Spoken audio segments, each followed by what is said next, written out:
Bienvenidos.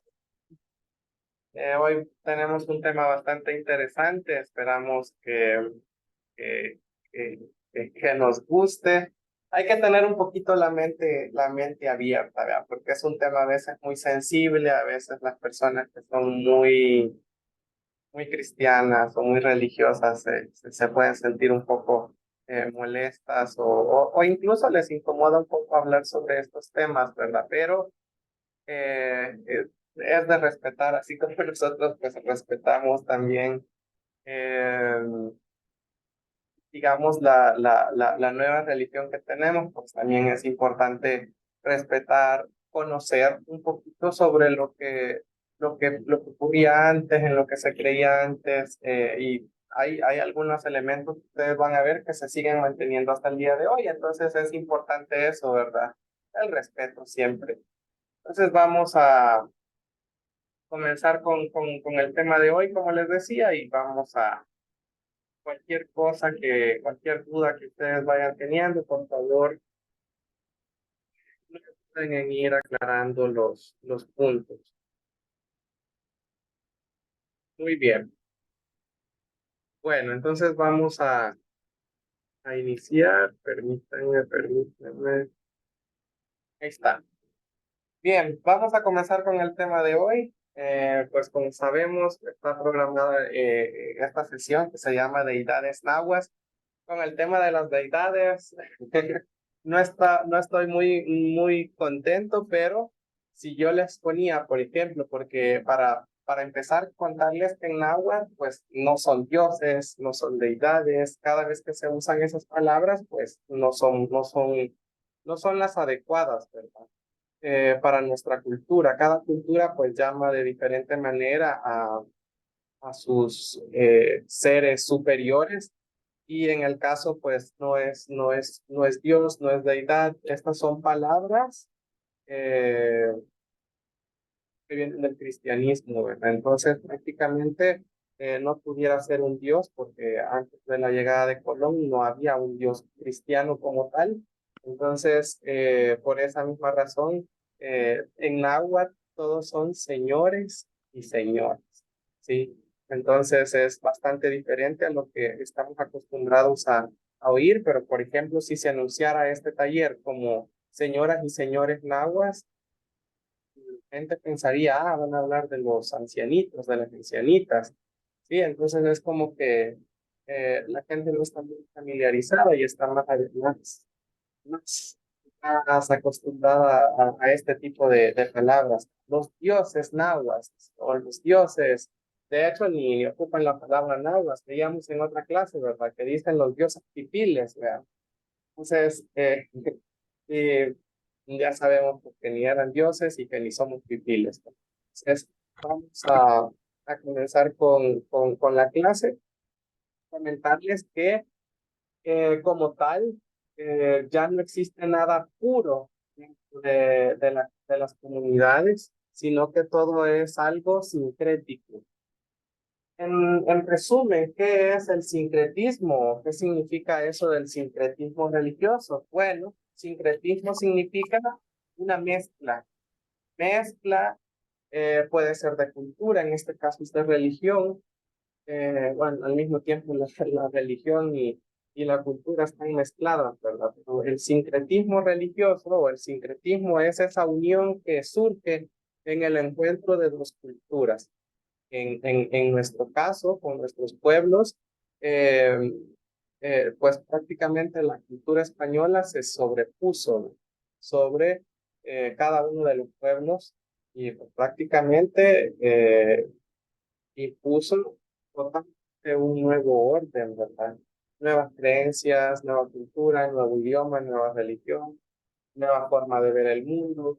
Entonces, prácticamente, es esa mezcla, ¿verdad? A veces es una mezcla equitativa, una mezcla igualitaria. En el caso nuestro, pues, fue totalmente aplastante, ¿verdad? Una cultura contra la otra, una religión contra la otra. Bien, pero ¿cómo comenzaron los abuelos a formar este sincretismo? ¿Cómo es que se forman estos sincretismos? Pues los abuelos de esa época, para salvaguardar lo que se conservaban, optaron por disfrazar a sus seres superiores, surgiendo así la santería. Este es otro tema dentro de la religión, tanto como el sincretismo y la santería. ¿Y la santería en qué consiste? Bueno, consiste en que una deidad, ¿sí? Una deidad local, un ser superior, es disfrazado por otro, ¿sí? Y esto no solo ocurrió en El Salvador, sino en toda Latinoamérica y en otros países incluso, donde se ha impuesto una nueva religión, pero los abuelos, para mantener lo que ellos creían, optan por disfrazarla, por cubrirla, o sea, como decir, ah, sí, aceptamos que tuvimos, pero detrás de eso o dentro de eso está siendo sustituido por una figura de un ser superior que ya teníamos, de este nuevo, de esta nueva deidad que se posiciona en las tierras, ¿no? Otro punto interesante también en cómo es que surge esto del sincretismo es que las iglesias cristianas se construyeron sobre lugares indígenas sagrados o importantes. Esto lo hicieron prácticamente para seguir atrayendo a las personas, ¿no? Entonces, prácticamente la iglesia de aquel entonces buscaba y decía, en ese lugar hacen ceremonias, en ese lugar se reúnen, en ese lugar hacen tal actividad. Entonces, ¿qué es lo que ocurría? Prácticamente se buscaban puntos estratégicos. ¿Para qué? Para construir los templos cristianos, para que los abuelos o las comunidades indígenas que visitaban y frecuentaban ese lugar con fines religiosos, eh, pues visitaran, fueran a sus iglesias y se pudieran convertir al cristianismo. Esto probablemente a usted le parezca algo, algo fuerte, ¿verdad? Pero vamos a ver algunos ejemplos, vamos a ver algunos casos. Permítanme. Si tengo habilitado el sonido, sí, sí estaba habilitado. Porque vienen un par de videos también. Tenemos acá, hola, hola. Perdón, ahí hubo un corte, algo pasó. Me falló la señal un ratito, pero bueno, nos habíamos quedado en esto. No sé si lograron escuchar lo que estábamos hablando. ¿Sí? ¿Hasta dónde me lograron Sí, escuchar? Sí. Bueno, supongo que lo de la diapositiva anterior sí se escuchó, ¿verdad? Bueno, estábamos hablando, comenzando a hablar sobre la iglesia de Santa Cruz de Roma, que está ubicada en Panchimalco. Esto es en El Salvador. Para que ustedes vean, les voy a ir poniendo un ejemplo como de diferentes iglesias a nivel de Latinoamérica, para que ustedes vean que esto no solo ocurrió en El Salvador. Entonces, ¿qué pasa con esta iglesia? Esta es una iglesia colonial. Esta iglesia, la verdad es que dicen que es de las más antiguas en El Salvador, junto con la de Santo Domingo de Guzmán, de Huitzapan, ¿verdad? No sé si ustedes sabían, pero están dentro de las iglesias más viejas, no solo de El Salvador, sino de Centroamérica. Entonces, ¿qué es lo que pasa con estas iglesias? En específico, en la iglesia Santa Cruz de Roma, en Panchimalco.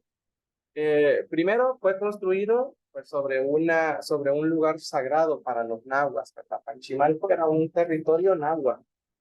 Y tenemos también, no sé si ustedes sabían esto, pero hay muchas figuras que han sido encontradas dentro de las paredes de los templos, bueno, en específico de esta iglesia. Entonces hacen alguna remodelación, hacen alguna mejora a la iglesia y resulta que dentro de las paredes encuentran figuras, ¿verdad?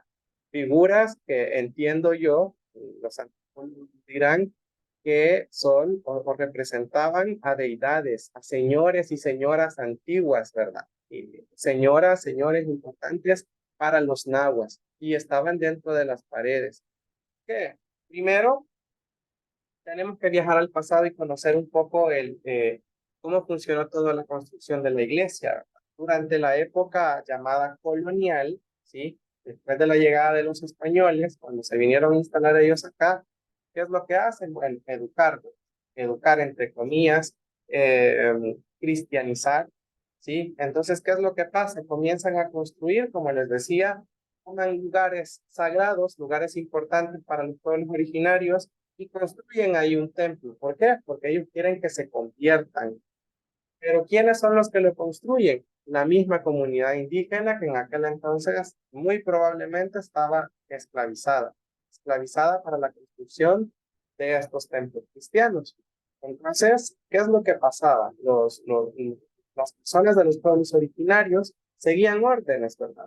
Supongo que había algún arquitecto, algún constructor español, y pues los trabajadores simplemente seguían órdenes. Entonces ellos trabajaban con elementos de la comunidad. Esta iglesia tiene madera antigua, esta iglesia está hecho de barro, con sus paredes muy gruesas. Entonces, ¿qué es lo que sucede? Cuando los mismos pueblos originarios ven que sus espacios están siendo invadidos, que sus espacios están siendo cambiados, lo que hacen, ¿qué es lo que comienzan a hacer? Prácticamente, pues ellos dicen, bueno, si nos van a obligar al final a venir acá, al menos pongamos dentro de las paredes parte de nuestra cultura, parte de nuestra religión. Y entonces, ¿qué es lo que pasa? Ocultan dentro de las paredes a figuras de sus señores y señoras. Entonces, ellos, los españoles, probablemente, ellos creían, "Oh, qué galán, ¿verdad? Qué bueno, ya están viniendo acá por su propio gusto, están ingresando a la iglesia, están aprendiendo, pero lo que ellos no sabían es que dentro de esas paredes, dentro de cada santo, dentro de cada lugar en específico, había algo que los hacía buscar a ellos, a sus señores antiguos. Ay,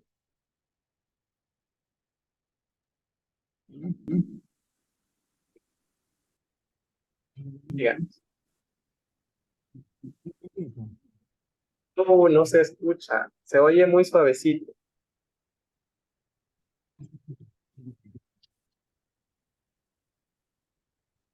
Si se acerca el micrófono.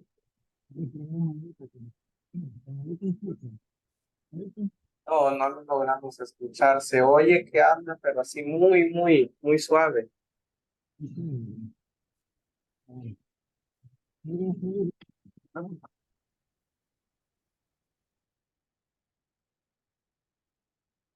No, no lo logramos escuchar. Bueno, al menos yo no lo logro escuchar. Bueno, entonces prácticamente aquí es donde les decía, nacen estos términos, sincretismo y santería. Suena raro eso de santería, le suena a brujería probablemente. Todos estos temas son temas sensibles, son temas que a veces suelen incomodar un poco o no gustarnos, pero es justamente lo que pasó. Y esto, como les repito, no solo ocurrió en El Salvador, hay otros ejemplos por acá. Vamos a ver, por ejemplo, una iglesia de nuestro país vecino, Guatemala, la iglesia Santo Tomás de Chichicastenango en Guatemala.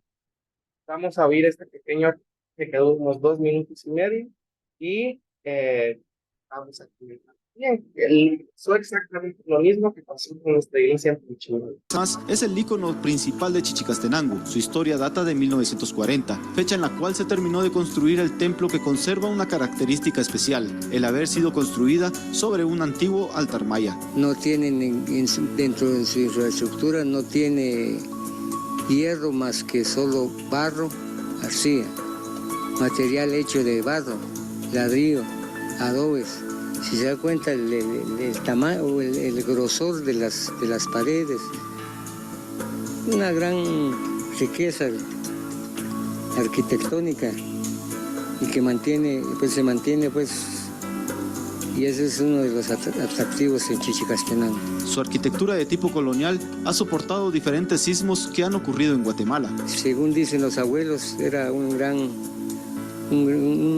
cerro, podríamos decir, y donde estaba un altar, un petitorio, en idioma quiché le decimos tambal, es algo para pedir.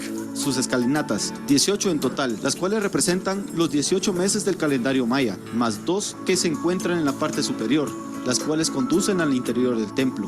Se dice que es al pasar de un mundo normal hacia el supramundo, un espacio de conexión con el Ahau, Dios, un mundo de espiritualidad, alejado del mal. Frente al templo se encuentra un altar, el cual es utilizado para la realización de ceremonias ancestrales, donde sacerdotes mayas invocan al Ahau por medio de incienso, velas y otras ofrendas para pedir por las cosechas, negocios, salud, entre otras cosas. También podemos más es el ícono principal de Chichicastenango. Prácticamente acá veíamos datos interesantes que resaltar, ¿verdad? La iglesia fue construida sobre un lugar sagrado maya y tiene mucha representación para los pueblos mayas. También lo interesante de esto, recordemos que Guatemala es un país que tiene mucha población indígena todavía. Hacen sus ceremonias frente a la iglesia o en las gradas de la iglesia, hacen sus rituales, ¿verdad? Mayas, y pues, prácticamente eso es muy normal, o sea, es un lugar muy sincrético. Justamente de esto se trata el sincretismo, ¿verdad? O sea, ver dónde se encuentra un Dios cristiano y un señor indígena. Entonces, prácticamente, esta es la unión o esto es lo que pasó tanto en Panchimalco, en Guatemala, Tomás es el y también, si nos vamos para arriba, si nos vamos para México, en México hay construcciones similares. Tenemos la Catedral de San Ildefonso. Esta iglesia fue construida entre 1561 y 1591. Sobre un sitio, sobre un templo maya, ¿sí? Y todavía dicen que para agregarle algo peor, se ocuparon las piedras del templo para su construcción, ¿sí? Y bueno, es una de las iglesias más antiguas de toda América. Y tenemos algo interesante, el campanario. En el campanario se dice que pueden encontrar la figura de Cuculcán, que también es una deidad, un señor maya. Entonces, prácticamente vemos que no solo ocurrió en Panchimalco, no solo ocurre en Guatemala, también ocurre en México, y tenemos otras iglesias acá también donde ocurrió exactamente lo mismo. Entonces, este fenómeno no fue único en El Salvador, sino que hubieron otros, prácticamente en todo lo que hoy consideramos América, ocurrió esto, porque en toda América se impuso una nueva religión, un nuevo idioma, una nueva forma de pensar.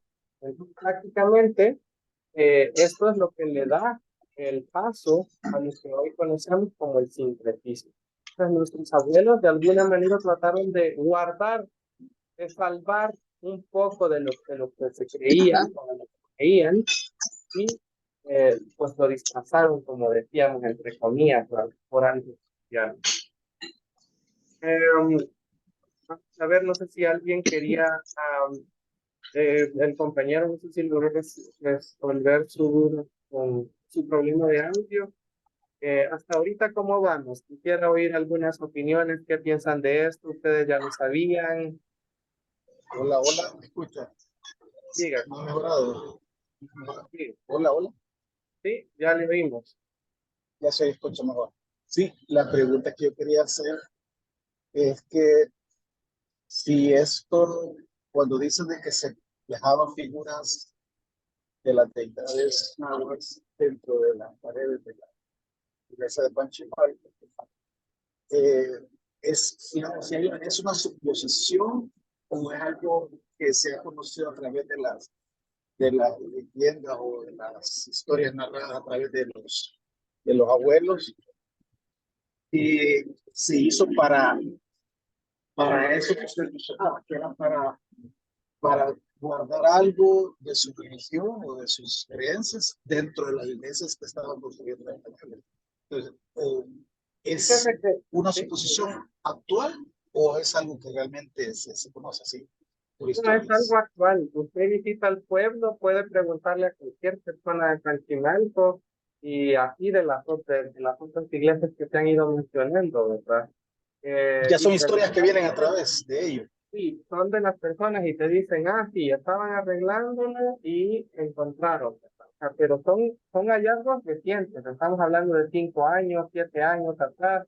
Cada vez que se hace una remodelación o algo, porque la iglesia de Panchimalco, no sé si ustedes la han visitado alguna vez, prácticamente, como sabemos que es una iglesia colonial, prácticamente hay que estarle dando mucho mantenimiento entre tanto mantenimiento, entre estos mantenimientos, hay que replegar paredes, hay que cambiar madera, salen máscaras, figuras, entonces prácticamente son como pequeños entierros que hicieron dentro de las paredes y es algo que la población lo sabe, a veces no mira, en algunas otras iglesias se miran, como en la de México, como en la de Guatemala, en donde ya no se ve el templo, pero todavía se recuerda y se va todavía a hacer las ceremonias ahí, aunque esté enfrente de la iglesia cristiana.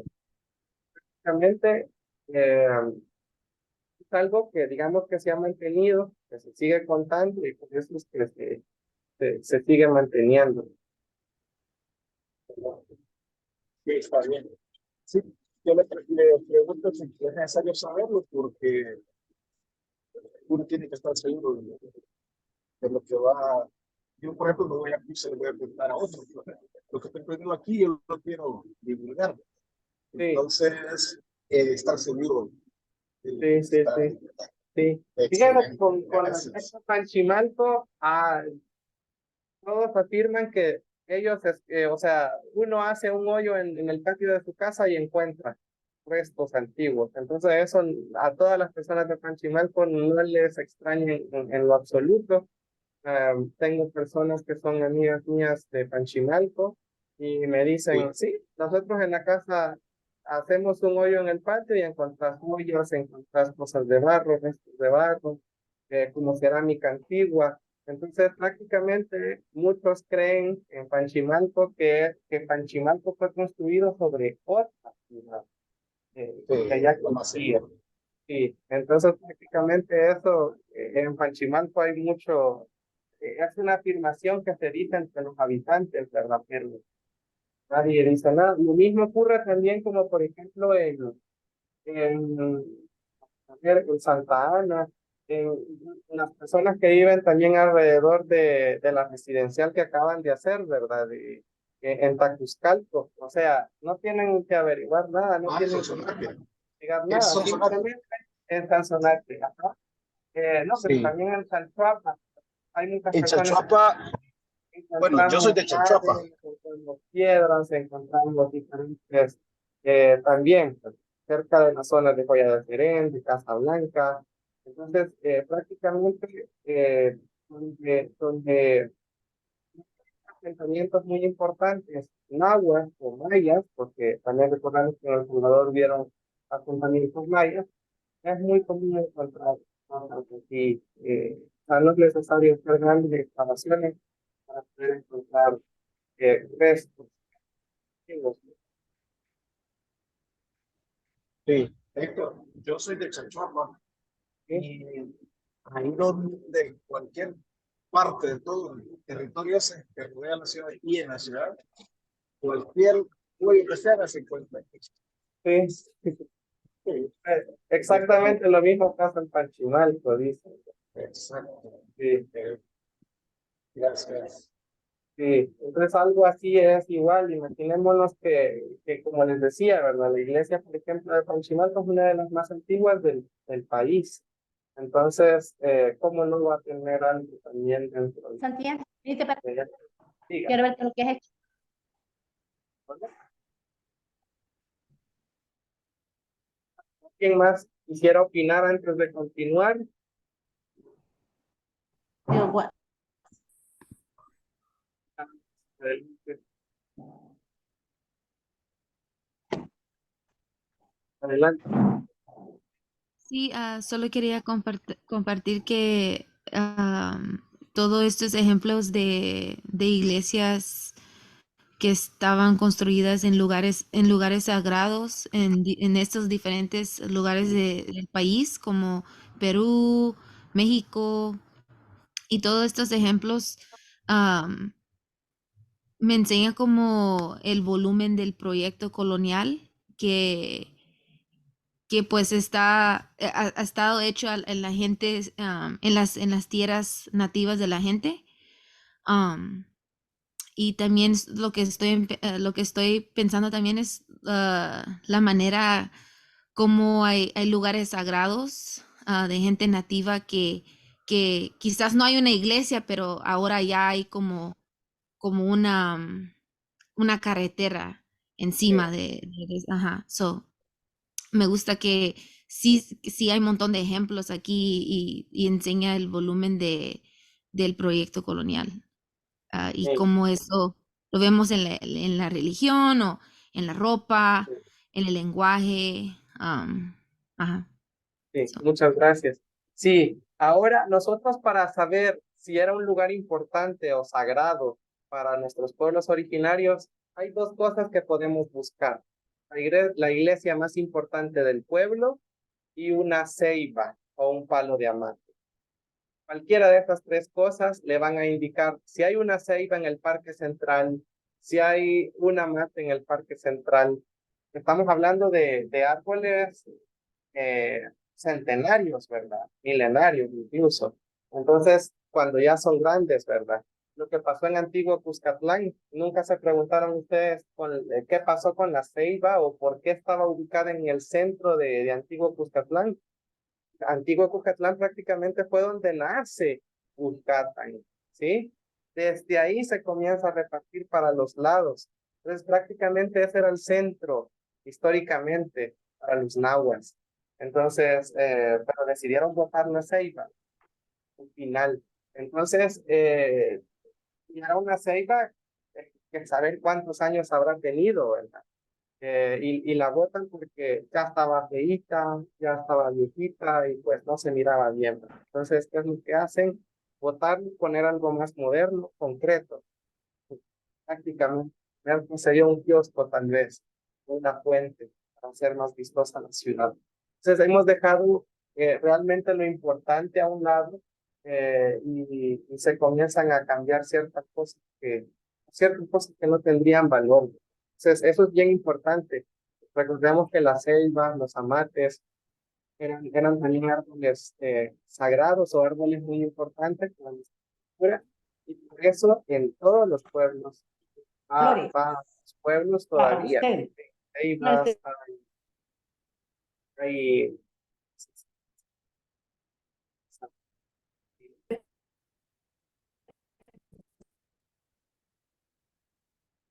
vamos a encontrar algunos de estas dando representaciones. que ponga como está ahí. A silenciar, un silenciar. Ahí, pueden desactivar sus micrófonos, compañeros, si los activan solo cuando vamos a hablar, ¿verdad? Por favor. Eh, sí, dice, alguien pregunta, de ahí vienen las ceibas en un punto importante. Sí, de hecho, pues las ceibas siempre se ponían en lugares que eran sagrados, ¿verdad? ¿Y por qué? Porque las ceibas representaban la unión de los tres mundos, ¿verdad? Para los nahuas, no sé si ustedes lo sabían, pero los que están en clase con nosotros sí lo saben, hay tres mundos, ¿verdad? Y los abuelos todavía hablan de los tres mundos. Está el inframundo, el mundo donde nosotros vivimos y el mundo donde están los seres superiores, ¿sí? Entonces, prácticamente la ceiba era lo que unía estos tres mundos, porque las raíces de la ceiba entran tan profundo en la tierra que se conectan con el inframundo. La ceiba está el tronco en nuestro mundo y eran tan altas que daban la ilusión de que podían llegar al cielo y tenían contacto con el mundo de los señores y la señora. Entonces, prácticamente ahí comienza a ver esta mezcla. Tenemos también, bueno, siguiendo acá, aclararles esto. A mí me gusta mucho aclarar esto porque yo soy de los que está peleando mucho con estos grupos. En El Salvador hay mucha confusión y se debe a ciertos grupos también, eh, ciertos grupos indigenistas. ¿Qué es ser indigenista? Bueno, es fingir ser indígena. Fingir ser indígena y no solo decirlo de palabras, sino que en El Salvador hay algo, hay movimientos indigenistas que le hacen mucho daño a nuestra cultura. Usted va a sitios arqueológicos y ¿qué es lo que encuentra ahí? Personas disfrazadas, con plumas, con caras pintadas, casi desnudas, ¿sí? Bailando. Y te dicen, es que nosotros somos maya pipiles. Mayas son una cultura, los pipiles son otra. ¿Cómo es que maya pipiles? Es como que usted me venga a decir, nosotros somos egipcio-estadounidenses, ¿sí? No tiene nada que ver la cultura egipcia con los estadounidenses. No tiene nada que ver, son chinos egipcios, ¿ve? ¿De qué me estás hablando? Entonces, así de loco es que hagan estas mezclas y todavía decir pipiles, ¿verdad? Que ya vimos que el término es incorrecto. Entonces, hacen ceremonias supuestamente maya pipiles, pero lo hacen en náhuatl mexicano, en algunas palabras en náhuatl mexicano. ¿Y hacia quién está dedicada la ceremonia? A Jau, una deidad maya. Entonces, ¿qué está pasando aquí? ¿Por qué mezclan lo mexicano, lo maya de Guatemala y lo náhuatl salvadoreño? Hay tres culturas. ¿Cuál es la que queremos enseñar? Al final, prácticamente todas estas prácticas, ¿qué es lo que hacen? Hacen una caricaturización de los abuelos. He conversado con algunas personas, ¿verdad? Y dicen, "Ay, pero es que qué raro cuando llegan a Santo Domingo, pero es que yo me imaginaba que la gente no iba a andar así", dice. O sea, y yo me pongo a decir en la mente, ¿verdad? ¿Y qué se imaginaba? Que iba a andar la gente desnuda, con plumas, con la cara pintada, descalzo, arriba de los árboles, ¿o qué? Pues prácticamente estos grupos hacen que los pueblos indígenas sean vistos como una caricatura. De que, ¿por qué no tienen plumas en la cabeza? ¿Por qué no hablan en su lengua en la calle? ¿Por qué no están haciendo ceremonias? ¿Por qué no me están vendiendo piedras para limpiar el aura? ¿Sí? Dicen que son chamanes. El término chamán es un término asiático. Nada tiene que ver lo asiático con nuestros pueblos. Entonces, prácticamente hay que tener muchísimo cuidado con estos movimientos porque al final, en lugar de ayudar, ¿sí? Para un baile, para un show, para un evento, muy bonitos, vernos de lejos, pero ya invitarlos a eventos formales o darles una vistosidad como país, no, o una visibilidad como país, como que eso nos representa, definitivamente no puede ser así, ¿verdad? Entonces, hay que tener mucho cuidado con eso. Ceremonias como tal ya no se hacen. Recordemos lo que pasó en 1932. Ahí vamos a entender mucho. En 1932, eh, bajo el gobierno del general Hernández Martínez, ¿qué es lo que pasa? Se prohíbe todo lo indígena, se prohíbe el reinado, se prohíbe la vestimenta, se prohíbe todo. O sea, quien era indígena era enemigo del Estado. Por eso es que se comienzan a perder las prácticas, el conteo del tiempo, la vestimenta, el náhuatl incluso. Entonces, prácticamente, si se perdió todo eso, ¿sí? ¿Cómo es que alguien joven, alguien va a estar haciendo ceremonias indígenas, entre comillas, en algunos centros turísticos, en algunos centros arqueológicos? Eso tendría que a ustedes enseñar, encenderle lucitas de alerta. Aguablantes, recordemos que los últimos aguablantes que nos quedan son los sobrevivientes o los que nacieron justamente después del 32. Entonces, prácticamente, si queremos buscar algo original, tendría que ser con una persona de más de 80 años, porque hasta los 80 años, para saber si eso es real o si eso no es real. Entonces, hay muchas prácticas, las hay, muy pocas, pero todavía hay prácticas indígenas que se siguen realizando, pero ya no es puro, sino que todo es sincrético, lleva sincretismo. Dentro de estos talleres vamos a ver, por ejemplo, el llamado del punal. Nosotros hicimos hace un taller solito, hace un par de meses, y nadie se quería inscribir. Pensaban que era brujería, que les daba miedo, ¿sí? Casi nadie pudo.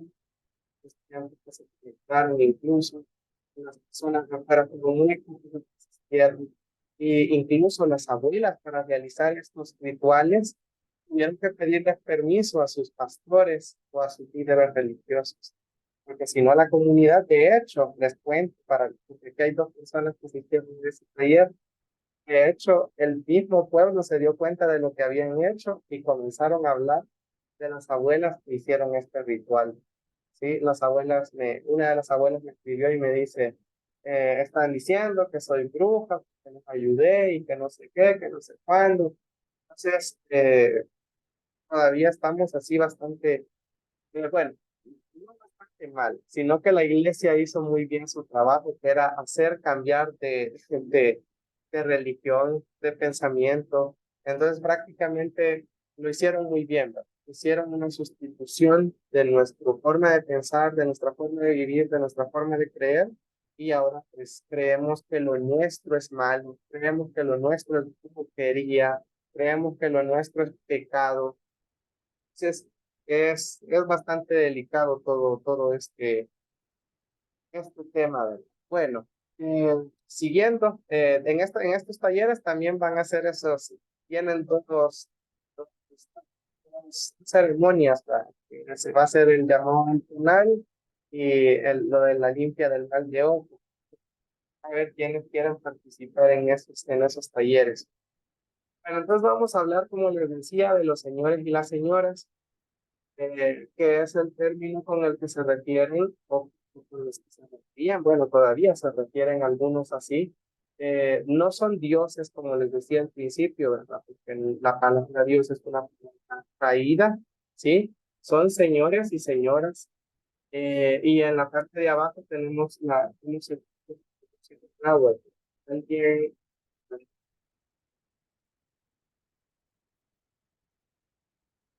la época del 32,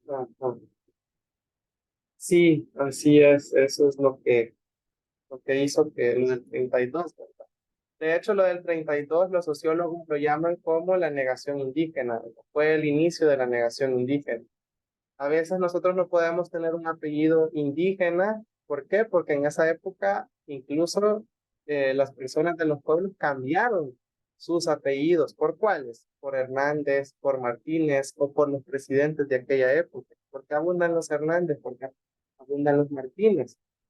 Entonces hay que comenzar a pensar en eso y darnos cuenta que lo que ocurrió en esa época vino a hacer que comenzáramos a negar, por eso se llama negación indígena. No, yo no soy indígena, no tengo apellido indígena, dice la gente, soy indígena. Pero si usted se quiere averiguar un par de generaciones atrás, resulta que encuentra sus familiares que o cambiaron sus nombres o conservaban todavía sus nombres. Bueno, vamos a entrar ya en el tema, hablar de lo que tenemos que hablar. Vamos a hablar sobre los señores y las señoras, Netachtitzinmet o Anenajnontzitzinmet, que son los señores y las señoras. Hoy en esta clase pues vamos a hablar sobre estas personas.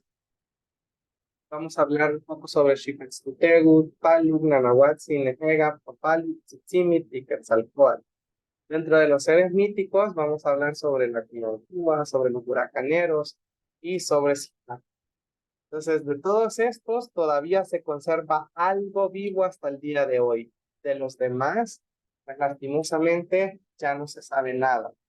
Y quiero decirles que de entrada prácticamente todo va a ser una mezcla, como les decía. Ahora ya no es la deidad, ya no es el señor, ya no es la señora, en algunos casos sí, en otros ya no. Ahora son brujos, son espíritus, son espantos, ¿sí? Pero la cosa es que todavía lograron sobrevivir y son mencionados hasta la actualidad. Tenemos el primero, que es Xicotencatl, o el famoso Xipetotec, seguro que ustedes lo conocen con el nombre mexicano. Tenemos en la parte de arriba algunas figuras. En El Salvador se han encontrado muchas figuras de Xicotencatl. Usted va al MUNA, al Museo Nacional de Antropología, y encuentra en exhibición figuras de él. Va a algún sitio arqueológico en Chalchuapa, por ejemplo, y va a encontrar representaciones de Xicotencatl. Y no dibujitos, me refiero a estatuas que ustedes están viendo en pantalla. Y también una de las fuentes de las cuales estoy apoyando yo hoy también es sobre un estudio que se hizo en el lago de Huica, en el sitio que se llama Igualtepec. No sé si ustedes sabían que en esta isla pues, prácticamente hay muchos lugares, pero no hay como un museo en sí. O sea, usted llega, no les recomiendo hacerlo, que conste, pero la gente dice, llegan, se suben la piedra al Picat, se la llevan y aquí no ha pasado nada, ¿sí? No hay un cerco, no hay nada, nada que proteja. O sea, como le digo, usted va a Igualtepec y si a usted le gusta y tiene las posibilidades de llevárselo, se lleva la piedra. Entonces, no hay nada, no hay seguridad, no hay policías, hubieran hecho un museo, no hay nada pues que proteja a este sitio. Entonces, dentro de este sitio se encuentran muchos petrograbados y se hizo un estudio. Lo chistoso de ese estudio es que todas las representaciones están escritas en náhuatl mexicano. Fíjense ustedes cómo son las cosas. Es un sitio arqueológico nacional salvadoreño, pero siguen exponiéndolo con nombres mexicanos. Y de mal estamos nosotros. No sé si en la escuela de antropología en El Salvador no enseñan la diferencia entre el náhuatl mexicano y el náhuatl salvadoreño, o simplemente se hacen del ojo pacho. No, quienes hicieron el estudio son mexicanos, eso también podría ser. Entonces, pero bueno, hay que comer lo bueno y desechar lo malo. Entonces, hay representaciones generalmente he puesto de ambos, de algún museo y de los petrograbados que usted encuentra. Vamos a comenzar hablando de Xicotencatl y para eso es necesario hablar sobre el Día de la Cruz. El Día de la Cruz es una actividad antigua, es una antigüedad, es una actividad milenaria.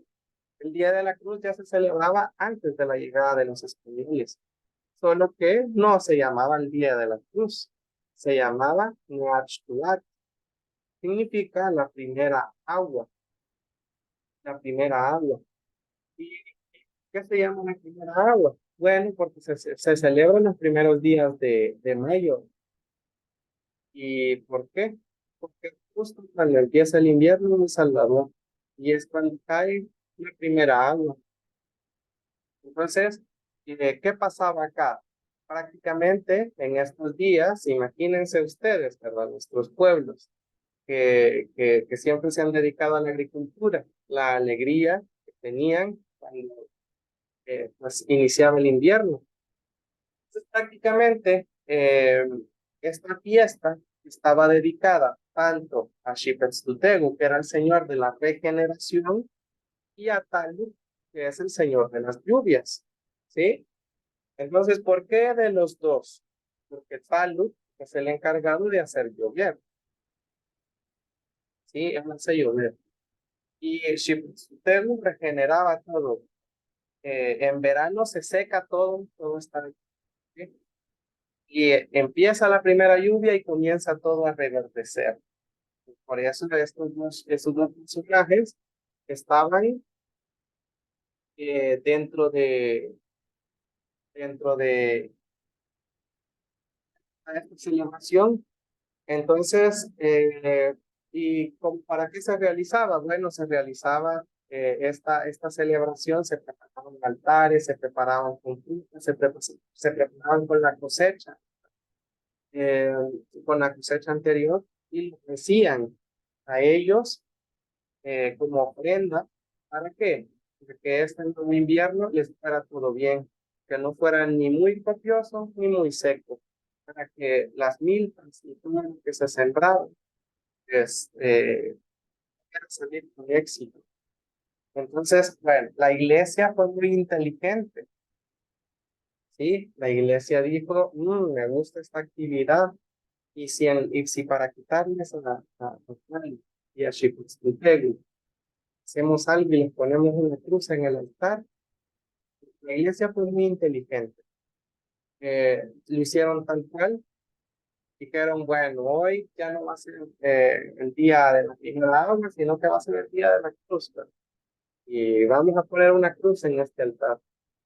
Pero ¿qué hicieron los abuelos? Comenzaron con la inteligencia y dijeron, bueno, quieren que pongamos una cruz. Vamos a buscar una cruz de un material que nos represente. Xicotzintego se mira así. Ustedes están viendo las imágenes. Y pues buscaron un árbol que fuera parecido a él. ¿Y cuál era? El palo de Giot. ¿Sí? Entonces, buscaron algo para disfrazar lo propio, lo original, ¿sí? Detrás de la cruz. Entonces se ponía la cruz, pero la cruz no simbolizaba el cristianismo. La cruz simbolizaba a Xipetote o a Xicotzintego. Entonces, vemos que nuestros abuelos siempre iban un paso adelante, ¿verdad? De la religión. Y pues con el paso del tiempo, al final, el Día de la Cruz se sigue celebrando hasta el día de hoy. Se sigue celebrando, sigue poniendo la cruz de Giote. Entonces, siempre estuvo presente aquí Xicotzintego hasta el día de hoy, para los que siguen poniendo la cruz, ¿verdad? Pero entonces comenzó a tener cierta variación esta actividad el Día de la Cruz. Eh, por ejemplo, Nancy Sixta, que ella es una de las abuelas más grandes de la comunidad, ¿verdad? Ella recuerda, dice que de chiquita ponían la cruz, hacían vigilia, dice, porque ellos esperaban que ese día o los primeros días de mayo lloviera. Hacían vigilias, dice, alrededor de la cruz. Se ponían los altares, se ponían frutas, ¿sí? Y ¿qué más hacían? Comenzaban también a bañar la cruz. Si no llovía, comenzaban a bañar la cruz, le comenzaban a echar agua, ¿sí? Hasta que llovía, ¿sí? Era como una especie de ritual también, ¿verdad? El baño de la cruz. Y eso producía que cayera la primera lluvia. Entonces, prácticamente veíamos que esta actividad estaba de la mano, ¿verdad? De tal que es el Señor de las aguas, Señor de la lluvia. Entonces necesitábamos un poquito de agua para poder bañar la cruz. Por eso es que se bañaba la cruz, y que se bañaba la cruz de Giote, el palo de Giote. Entonces, vemos que todavía se mantuvieron estos señores ocultos dentro de esta celebración, pero se mantuvieron. El Xicotzintego fue una de las deidades o de los señores más importantes, porque se encuentra en todas partes. Hay muchas figuras de él en los museos. Entonces, fue un de los señores más importantes. En la actualidad de Xicoténtec ya nadie se recuerda, nadie lo menciona, pero tenemos todavía la cruz, ¿verdad? La cruz. Xipetz es pelado porque se pela como los palos de Quiote, ¿verdad? El señor pelado, ¿sí? Nuestro padre pelado, dice. Sí, es pelado porque se le está cayendo la piel.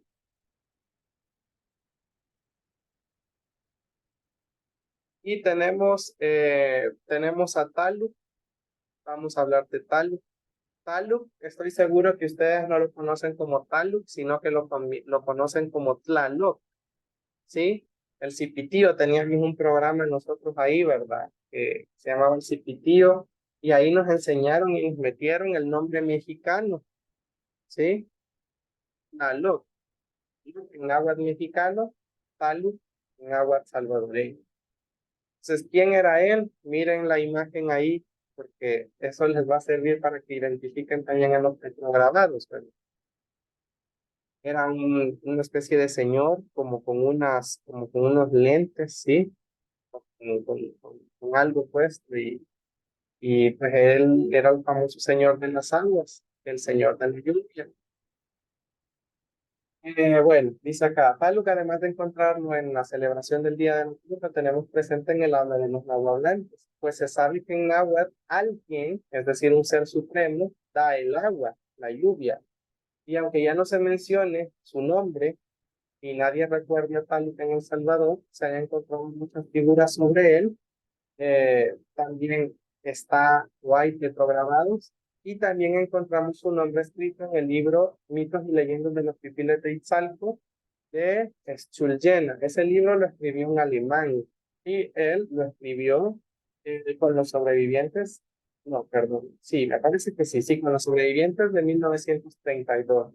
Entonces, prácticamente ese es un libro antiguo, ¿verdad? Muy antiguo, y allí hay muchas de nuestras historias. Y tenemos acá, pero también dice, también encontramos tácitamente en el habla coloquial de los y las abuelas. Tenemos acá lo del libro que les decía, ¿verdad? Mitos y leyendas de los pipiles de Izalco. Lo encontramos en la página 49, donde están hablando del agua. Eh, y prácticamente decía que estaban hablando de los servidores de Talu, que de hecho vamos a hablar de ellos más adelante, porque de ellos sí se siguen hablando todavía. Se habla de la Cuyancúa, que era parte del equipo de la lluvia, y se hablan de los tequeguas, todavía se habla. Pues, prácticamente se hablan de ellos dos, pero ya no se hablan de Talu. ¿Y por qué ya no se habla de él en la actualidad? Bueno, porque sinceramente la iglesia lo que vino a hacer es bastante sencillo. La iglesia, pues, imagínense si tal era de las figuras más importantes para nuestras culturas, pues lo primero es atacar al más grande para que se olvide, para que se deje de seguir y comenzar a darle lugar a el nuevo señor del cristianismo. Entonces, prácticamente este libro también se los puedo compartir a ustedes si quieren leerlos, de lo mejor que hay. Así como los mayas tienen el Popol Vuh, nosotros tenemos los mitos y leyendas de los pipilos de Izalco. Es algo más reciente, o sea, no tiene tantos años, ¿verdad? El libro tendrá unos, ¿qué? 80 años, por ahí, más o menos. Pero es un muy buen libro que recopiló mucha de la tradición oral de los pueblos, y como les digo, era, ahí encuentra usted de todo un poco. Tenemos entonces, hay figuras de Taluc en el MUNA, en el Museo Nacional de Antropología en San Salvador.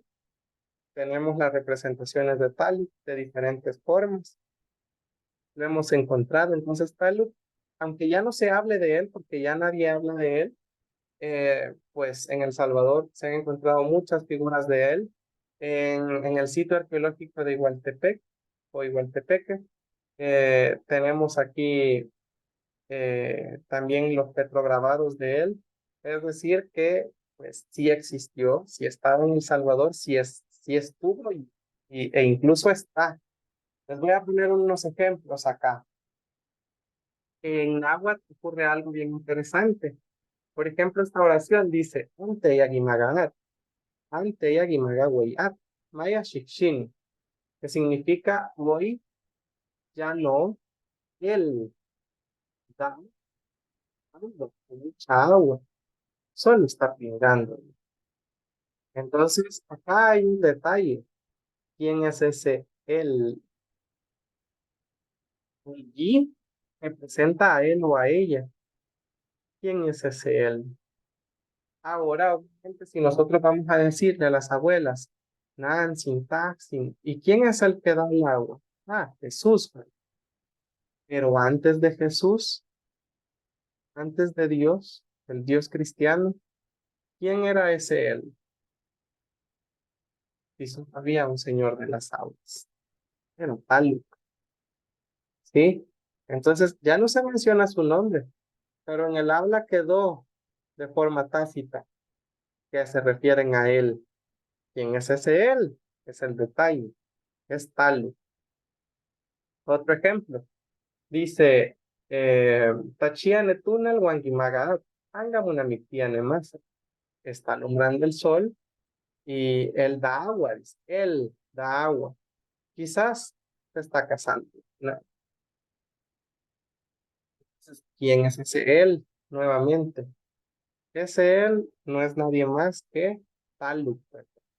Como les digo, ahora el nombre de Taluk se ha olvidado. Usted va a la comunidad y pregunta por quién es ese él, Nancy, pero usted me dice Yimaga. Ah, ¿quién da el agua? Le dice usted. Ah, Jesús, Dios, ¿verdad? Entonces, pero ahí es donde usted tiene que despertar su sentido crítico y decir, pero antes de Jesús, antes de Dios, ¿quién era ese él? Y solo nos queda Taluk, que era el Señor de las aguas. Otro ejemplo, dice Angichi Watapayawi, hoy él está siendo temporal. Volvemos a lo mismo. ¿Quién es ese él? Es tal, tal. Entonces, de manera tácita se quedó tal con nosotros. Y además, como les digo, más adelante vamos a hablar de los ayudantes de tal, que todavía se siguen contando sus historias. Entonces, si se cuentan historias de sus ayudantes, ¿por qué él no va a existir o por qué él no existió?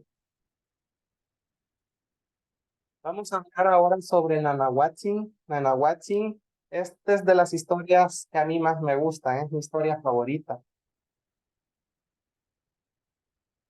Nanahuatzin, compañeros, y vamos a hablar de los dos, de Nanahuatzin y de los huracaneros, pero de los huracaneros un poco porque más adelante vamos a hablar específicamente de ellos.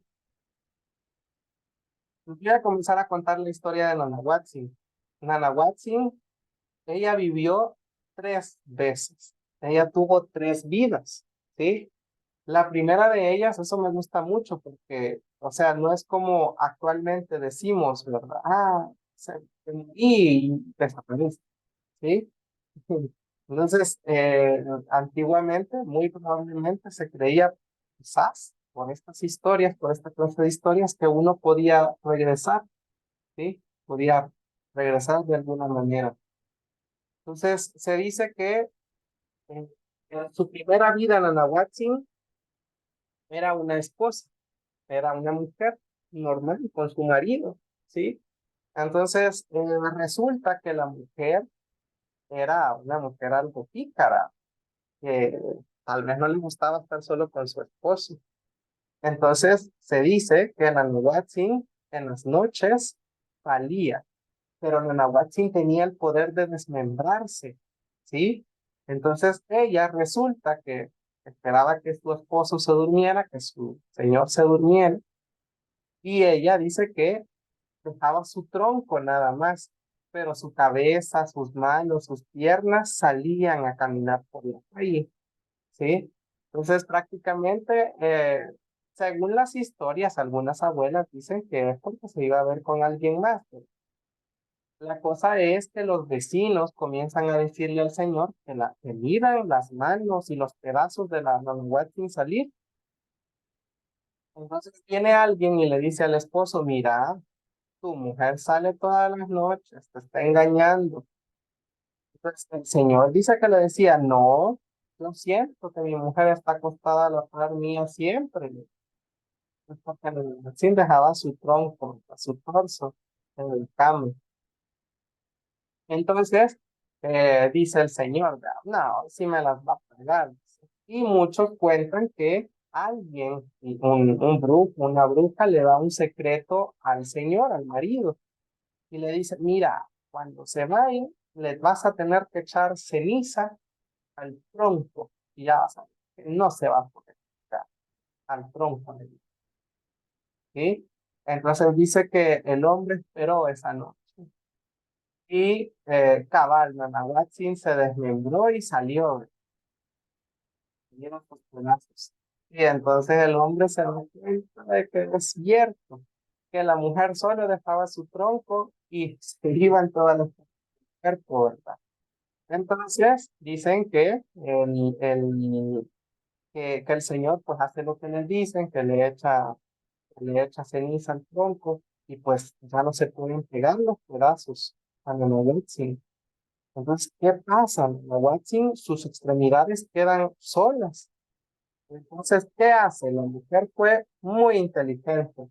Entonces dice que brinca a la nuca del hombre, de su marido, y se le pega al cuerpo del hombre.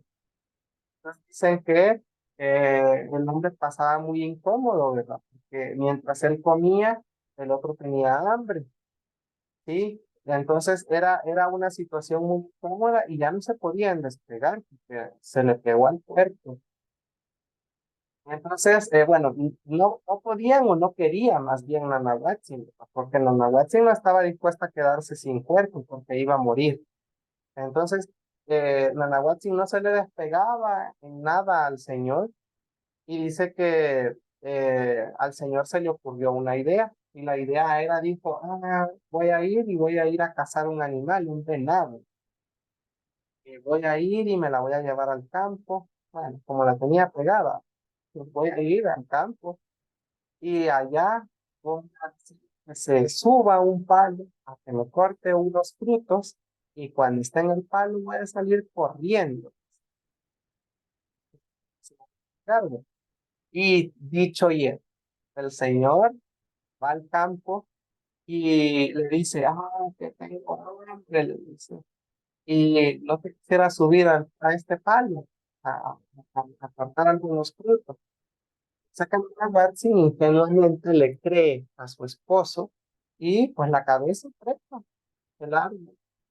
Y mientras está ahí, sale corriendo el Señor. Y entonces Nanahuatzin del susto, porque acordémonos que solo era una cabeza, cae y casualmente iba pasando un venado por ahí, entonces se le pega al venado y el pobre venado del susto dice que como no se la podía quitar, el venado seguramente iba saltando, iba corriendo, iba haciendo de todo.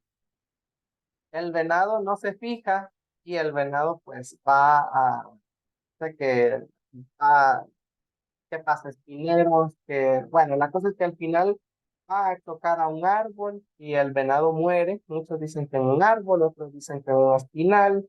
Entonces, la cosa es que mientras que la versión del espinal dice que pues el venado muere en el espinal, Nanahuatzin logra salir, sale rodando y se pega a un palo.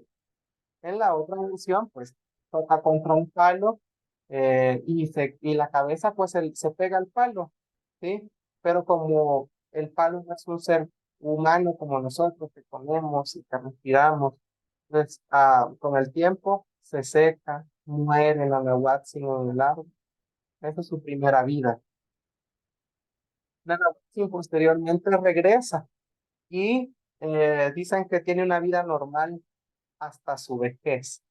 En su vejez, Nanahuatzin va caminando, dicen un día, tal vez ya se había reformado los señores, y va caminando un día y resulta que, bueno, esto no les había dicho, la cabeza de Nanahuatzin es pegada en el palo en el palo, se convierte ese árbol en un árbol de morro, ¿sí? No sé si ustedes han visto, pero los palos de morro parecieran que tienen cabezas pegadas. Entonces, bueno, Watson regresó, ya había pasado mucho tiempo de la primera historia y recordemos que ella regresa, pero probablemente ya no es su mismo cuerpo, sino en otro cuerpo. Entonces, Nanahuatzin en su vejez dice que va a ver, mientras va caminando, un palo de morro. Entonces dice que le llamó mucho la atención y dentro del palo de morro dice que había uno que se movía. Y Nanahuatzin viene lo corta, lo parte y del palo de morro salen dos niños. Estos dos niños son los huracaneros, ¿sí? En otros lugares, como por ejemplo en Izalco, se les conoce como tepehuas, ¿sí? En Nicaragua se les conoce como tlaloques. Cada pueblo los llamó diferente. Entonces, estos niños son los ayudantes del Señor de la Lluvia, de Talu o de Tlaloc, como se le quiera llamar. Entonces, estos niños nacen del morro y pues Nanahuatzin dice que en su vejez los cría, pero Nanahuatzin, como no eran sus hijos, ¿verdad? A veces también eran, y hacían ahí sus travesuras. Y dice que Nanahuatzin, pues hubo un tiempo en el que se descuidó de ellos, ¿sí? Ya no les daba comida, eh, al final también tal vez por su vejez, ¿verdad? Ya no fue una buena madre para ellos. Entonces, los huracaneros dicen que, o arbolarios también les llaman en Santo Domingo de Guzmán, dijeron, cuentan la historia, por ejemplo, de que ellos iban a pescar, iban a traer camarones y ellos, Nanahuatzin se dio cuenta que ellos no eran normales, porque ellos pescaban, ellos agarraban agua y dicen que siempre tenían una matata y en la matata el agua quedaba contenida. Entonces ella se asustaba también porque veía que no eran personas normales. Bueno, con el paso del tiempo, una noche, mientras ellos habían regresado de pescar, todos cansados, dice que pues dejaron los camarones por ahí, ¿verdad? Y Nanahuatzin seguramente tenía hambre y se los comió. Entonces, ¿qué es lo que ella hizo? Dice que agarró un poquito de grasita de los camarones y se los embarró en la boca. Y les decía, los huracaneros cuando despertaron, a los tepehuas, a los tlaloques, todos esos nombres tienen, arbolarios también. Entonces, ellos en la mañana despiertan con hambre y le dicen, tenemos hambre. Y la Namatzin les dice, pero ustedes ya comieron, tóquense los labios, se comieron todos los camarones anoche. Y dicen, "¿Pero por qué tenemos tanta hambre, pues?" Y bueno, así ellos se dan cuenta, porque una noche ellos hacen los dormidos y descubren lo que hacían la Namatzin. Entonces, dicen que de castigo los huracaneros se enojaron mucho con ella, los muchachos de Lima se enojaron muchísimo con ella y le dijeron, ya sabemos lo que estás haciendo y no eres una buena mujer. Te vamos a poner 3 pruebas si no quieres que te matemos, le dijeron. Y pues la primera prueba era, la llevaron a un río y eh, le dijeron, toma esta matata, necesitamos que llenes de agua esta matata. Y la señora dice que bacalao, que bacalao, y pues la matata como tiene hoyo se le salía todo el agua. Entonces ella le dijo, no puedo. Bueno, ya perdiste la primera prueba. Van a la segunda prueba. La segunda prueba se suben al techo de la casa y dice que los niños comienzan a orinarse, pero era una cosa de orines increíble porque no paraban. Dicen que los niños corrían y daban vueltas y corrían y daban vueltas y vueltas y vueltas y vueltas a la casa y nunca dejaba de salir orín. Entonces me dice, vas a hacer lo mismo que nosotros. Y la pobre anciana pues no pudo hacerlo, ¿sí? Recordemos que los huracaneros, cuando ellos crezcan, se van a convertir en los ayudantes de Tlaloc o de Taluk. Entonces, ellos tenían un poder sobre el agua, controlaban el agua. Entonces, bueno, le dijeron, hoy sí, te damos la última oportunidad. Si no la pasas, vamos a sacarte el corazón y nos lo vamos a comer. Bueno, entonces, la última prueba era que ella tenía que enderezar un árbol. Y le dice, ¿cómo yo voy a enderezar un árbol? Y dice que Nanahuatzin intentó huir. Dicen que las abuelas dicen que comía de todo, comía tuzas, comía tierra, comía de todo, porque ella quería llenarse por dentro y que los niños no pudieran encontrar su corazón. Pero de nada le sirvió los huracaneros o los tepehuas, los tueluques, los albergarios, los niños del morro, la matan, la sacrifican, le sacan el corazón, dice que lo asan y se lo comen. Entonces, esa fue su segunda vida de Nanahuatzin. Y en su tercera vida es cuando ella regresa más poderosa, ¿sí? En ninguna de sus vidas había sido fuerte, poderosa. Y regresa. Nanahuatzin dice que se había convertido en una bruja, pero en una bruja muy importante, muy grande. Y un día, mientras ella iba volando, se fija que las hormigas iban en una fila, las hormigas, y llevaban algo amarillo. Y ella no lo conocía y dice que agarró, se lo comió, eran semillitas de maíz, pero no se conocía el maíz en el mundo. Y dice, pero qué rico es esto, esto es un manjar, ¿de dónde lo sacaron? Y trata de sacarles plática a las hormigas, y la verdad las hormigas, pero las hormigas no querían colaborar. Las hormigas dicen que estaban bien gorditas por el maíz que se estaban comiendo. Entonces la Nanahuatzin se desesperó y les dijo, con que no me van a decir de dónde sacaron esto. Entonces dice que se arranca unos pelos de su cabeza y amarra a las hormigas gordas de su cintura y las comienza a jalar. Entonces, ¿qué es lo que pasa? Nanahuatzin hace que las hormigas se les ciña la cinturita y cuando las hormigas ya no pudieron, le dice, están acá el cerro, no nos hagan daño, no nos hagan daño. Entonces, dicen que las hormiguitas se convirtieron en zompopos. Ahí nacen los zompopos. Dicen que unas quedaron tan asustadas que querían irse muy lejos de Nanahuatzin que hasta les salieron alas y se fueron. Entonces siguieron caminando. Ahí surgen los zompopos de nuevo. Y dice entonces Nanahuatzin que se dirige al cerro. Ya en el cerro, dicen que lo primero que hace Nanahuatzin es ver si puede partir el cerro.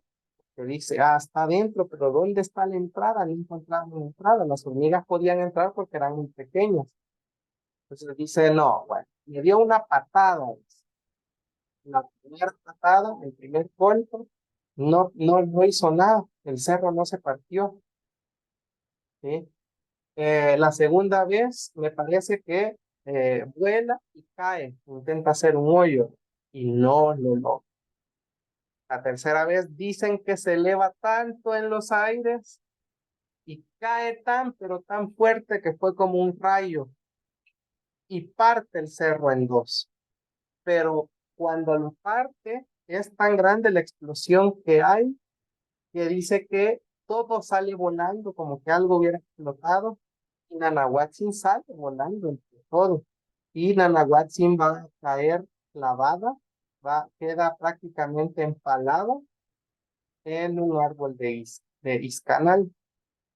Y pues ahí Nanahuatzin dicen que solo se rió porque ella sabía que todos nosotros íbamos a comenzar a comer maíz y íbamos a probar esa delicia que aunque ella no disfrutó, nos la dio. Entonces ella es la encargada de darnos el maíz a nosotros. Y acá quiero hacer la comparación. Nanahuatzin mujer es mujer en El Salvador. En México era hombre y en México le pasó una historia similar.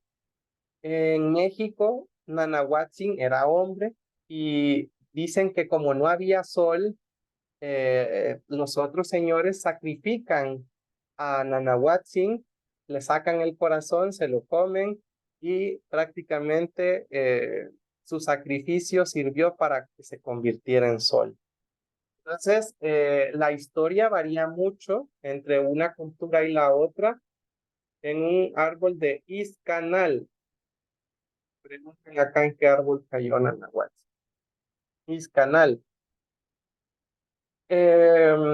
Bueno, entonces prácticamente yo les quiero hacer esta comparación para que ustedes vean que la cultura mexicana, aunque sea nahua, no es igual que la cultura nahua salvadoreña. Son culturas hermanas, ¿verdad?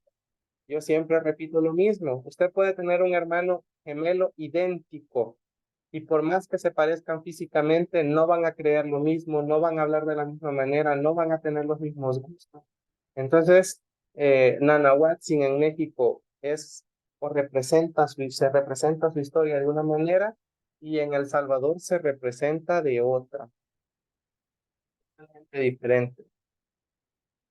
Y tenemos, siempre si hay dudas o algo, me van a ir haciendo la pausa y van preguntando.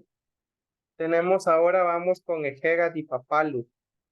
Estas son las representaciones que se encuentran en códices antiguos de ellos, de Ejegat y de Papalu. Primero yo les voy a contar la historia de ellos dos porque es una misma historia y luego hablamos específicamente de esto y vamos a escuchar un par de audios. Se dice que antes, pues como no habían transportes, sí, estamos hablando de una época antiguísima. Estas son historias de las abuelas. En clase, los que son estudiantes nuestros la escucharon alguna vez de Nancy Sixta. Se dice que antes, pues como no habían transportes, ¿verdad? Dicen que buscaban mucho a Nancy Papalu, ¿sí? A la señora mariposa. Papalu significa mariposa. Buscaban a Nancy Papalu, que era la mamá de Taksin Esquegat. Taksin Esquegat, el señor viento, don norte. Entonces, dicen que la gente, digamos que usted tenía que ir a tal lugar, a tal montaña, a tal pueblo, entonces le iba a pedir el favor a Nancy Papalu. Entonces, digamos, hubo una vez una persona que le pidió de favor a Nancy Papalu y le dice, mire, ayúdeme a convencer a su hijo que nos lleve, por favor, a tal lugar, ¿verdad? Un lugar lejos. Entonces dice que Nancy Papalu le dice, no, es que yo no te puedo ayudar, mi hijo come hombres, y dice, y si te ve aquí te va a comer. Entonces, Nancy Papalu al parecer era bueno con las personas. Y bueno, la cosa es que la persona le insistió tanto que le dijo, vaya, está bien, pero tienes que ir a traer carne para que cuando a él le vean, en lugar de comerte a vos, se coma la carne, le dijo. Entonces, la persona va, consigue la carne y regresa. Y ya en la casa con Nancy Papalu, resulta que el humano, Nancy Papalu, lo esconde. Ellos eran como gigantes, cuentan las abuelas que eran grandísimos, ¿sí? Eran más grandes que unas personas normales. Entonces ellos estaban, bueno, el humano estaba escondido. Entonces llega Taksin Esquegat, don norte, y comienza a oler. Y aquí huele a carne humana, dice que Nancy Papalu. Entonces, y ella le decía, no, no, no, ¿cómo vas a creer? ¿Cómo vas a creer? Dice, le decía al principio. Entonces, Nancy Papalu no pudo ocultar al humano mucho tiempo y le dice, sí, aquí hay una persona, pero es que esta persona te quiere pedir un favor, quiere que te lo lleves, que lo lleves a tal lugar. Entonces, le dijo, pero ¿y yo qué voy a ganar? Entonces, él le dice, no, él te trajo carne para que te quites el hambre y llévalo de aquí para allá, nada te cuesta. Y él te va a dar la carne que tiene aquí. Entonces dice que Hegat acepta, así Hegat acepta el viaje, acepta el viaje y dice que, pues le dice, es subir. Entonces se sube a la espalda de Martín Hegat y se van volando.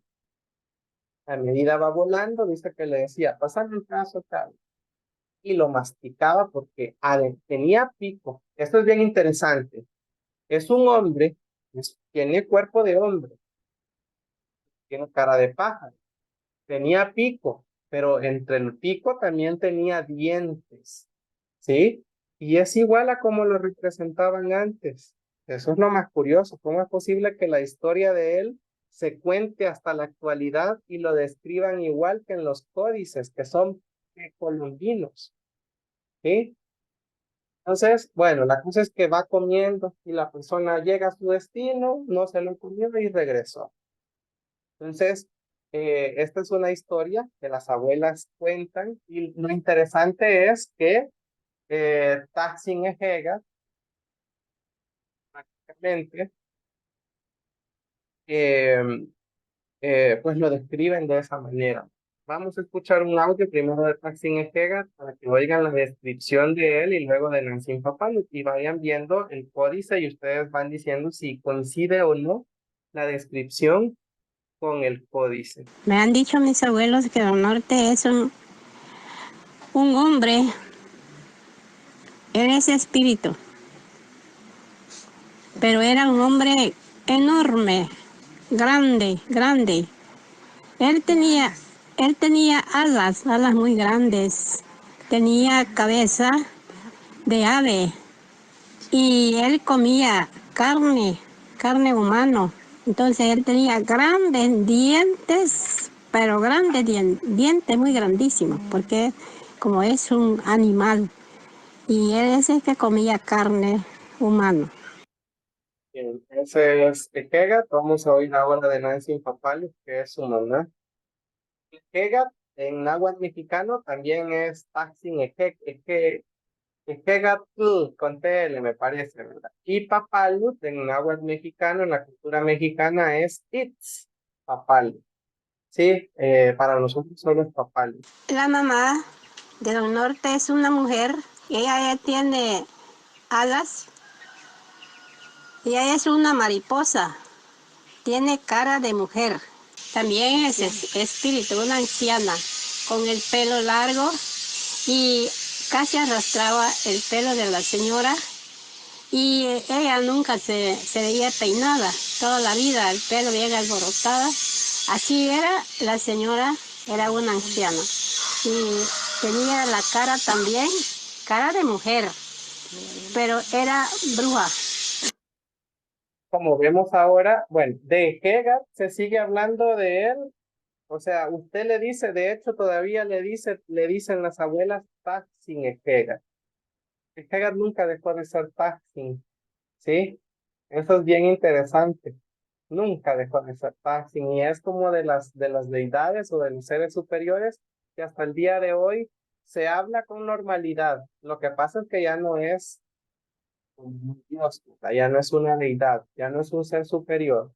Hoy ellos han sido rebajados a grupos, a espíritus, como oímos, ¿verdad? Hegat es un espíritu, ¿sí? Es un espíritu. Y en este caso la mamá es una bruja, dicen.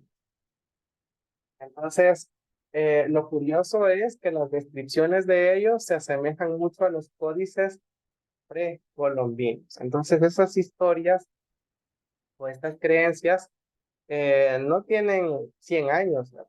Estamos hablando que antes de la llegada de los españoles ya se hablaba sobre ellos. Me han dicho mis abuelos. Bien, tenemos acá un, eh, un audio sobre Don Norte. Voy a intentar que se escuche. Lo voy a poner. Me avisan si se escucha, si no se escucha. Les voy a contar la cuestión de Norte.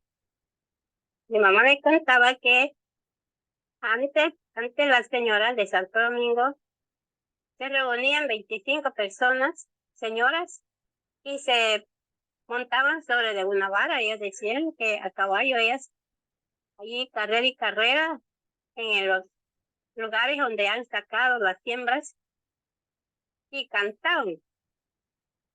Y decían ellos, cuídate pampa ni jegat. Y decían, win ding ding, win ding ding, win ding ding, and with the pejegat, win ding ding, win ding ding, and with the pejegat. Dejaron de cantarle porque sucedió algo, una señora, como usaban kaites, y ella así andaban y se resbaló una señora y le traspasó un tronco del maicillo que han dejado, porque eso se corta y queda un tronco. Y entonces la señora allí murió. Eso fue el miedo y dejaron de cantarle a Don Norte. Y si ustedes oyen, pues todavía Nancy Sixta le sigue llamando Don Norte. ¿Sí se escuchó bien el audio, perdón? ¿Sí lograron escucharlo? Sí. Muy bien. Bueno, entonces eso era lo que les quería decir. Hay otros ejemplos aquí de oraciones que tienen que ver con Ejegat. Dice, Pewawitz Nejegat, que significa comienza a venir el viento. Esto es bien curioso también y bien interesante, muy bonito, que mientras que en español el viento es un elemento muerto, sin vida, en náhuatl es un elemento vivo, ¿sí? En náhuatl el viento decide a dónde ir, el viento tiene conciencia, tiene decisión y es inteligente, ¿sí? Tenemos otro, dice, Nejegat Muyahualúa Guantejtu, que sería el viento se enrolla, se hace yagual y sube, ¿sí? Chiquita Nejegat Muyahualúa Guantejtu. Mira cómo el viento se hace yagual, se hace círculo y sube. Entonces vemos que al viento se le atribuyen características físicas. Hay una frase muy interesante que dice, Ajuya kukutuga neihiyu nejegat. Y huele el aliento del viento. Y hiyu es la esencia de cada persona, ¿verdad? No sé si se recuerdan ustedes que antes o todavía en algunos pueblos se dice, cuando vayas a un funeral o a un entierro, bañate porque se te va a pegar el hiyu del muerto. ¿Sí? Es el mismo hijiyu, pero es de pega. Esta frase se dice, pero cuando le llega a usted un olor de repente y no sabe de dónde viene. Entonces dicen, rico huele el aliento, la esencia, la voz, eh, el olor corporal de Don Norte. Entonces es bien interesante eh, cómo él está vivo hasta el día de hoy. Recuerdo que mientras estábamos haciendo el diccionario a principios de año, hubo unos días que llegó un frente frío, pero era mucho viento, fíjense. Entonces Nancy Sixto decía, Taxi Ejegat no quiere que trabajemos hoy, no quiere que trabajemos hoy. Pues, y bien curioso porque no es en una forma de chiste, no era bromeando, no era algo así como ustedes dirán, pues, un comentario así sin sentido, no. En náhuatl, Don Norte sigue estando vivo y se le considera como una persona así como usted o como yo. Bien, vamos a hablar ahora sobre Neguyangúa y los arbolarios. Eh, bueno, la Cuyancúa, que le dicen en español, y los arbolarios son los mismos que los huracaneros. ¿Verdad? Como les dije, hay varios pueblos que los llaman diferentes. Le llaman arbolario, le llaman huracanero, le llaman tiquehuas, le llaman tlaloques. Sí, hay muchos nombres que estos personajes tienen, pero se recuerdan, son los niños que nacieron del moro. Entonces vamos a conocer primero la historia de la Cuyancúa o de Neguyangúa. Neguyangúa, estoy seguro que ustedes alguna vez han ido tal vez a Tepozol y la han visto o han escuchado, porque allá está la estatua o la representación de ella, o han escuchado su historia. Eh, la Cuyancúa en los pueblos es un animal real, así como existen los perros, así como existen los gatos, las culebras, la cuyanjúa es igual, es un animal real.